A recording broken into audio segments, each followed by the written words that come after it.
Let's take a look at the Starlet, and there's one big name that's really had their mark on this one going through the last decade, and it's trainer Bob Baffert, looking for a 9th straight win in the Starlet.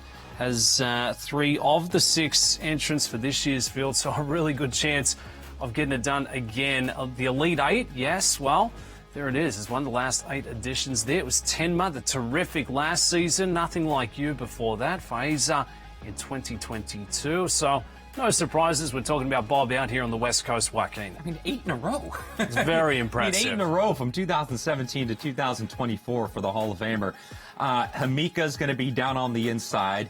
You have Consequent for Juddmonte Farms, a homebred that's going to be in post 3, and then Nima, who's installed as your 6-5 morning line favorite, draws post position number 6. She didn't debut too long ago, but it was a nice performance by her.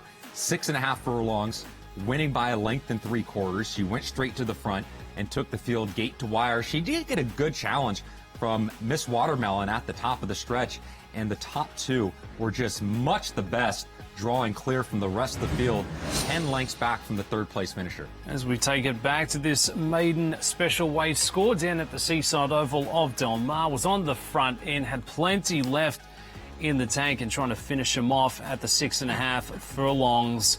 Gets a big stretch out. I guess that's going to be the question mark. But Juan Hernandez getting back aboard for the ride, considered to be Bob's top choice in terms of pilots. He can take a bit of confidence with that move as well. Yeah, Juan Hernandez rode Consequence to the maiden victory for that filly back on the 14th of November. He's been aboard Hamika in her last couple races, winning the Enokia and then a runner-up finish in the Des Yarnez. So Hernandez aboard 6-5 morning line favorite in Nima. Let's go to the Des Yarnez that I was just talking about. This is Hamika in her 2nd place finish.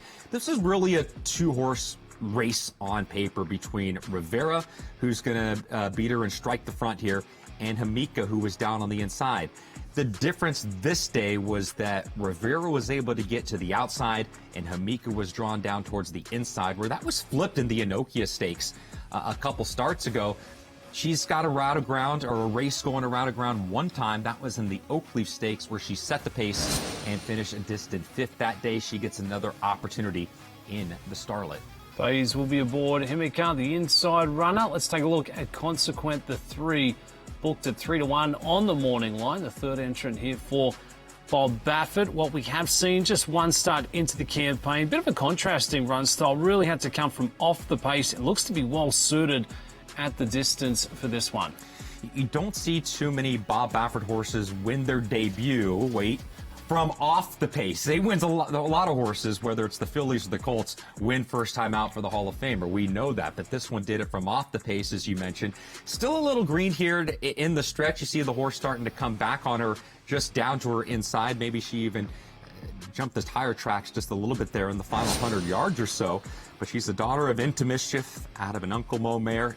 Debuted going a mile in that route of ground we just showed you, and she looks for back-to-back wins as well. That's coming up this Saturday, the Starlet Stakes from Los Alamitos, and we'll have the starting 5 live on site to get you up to speed with all the news, notes, and sharp analysis as always. Todd, Dave, Michael, Simon, and Scott Hazelton. It's this weekend at Los Alamitos.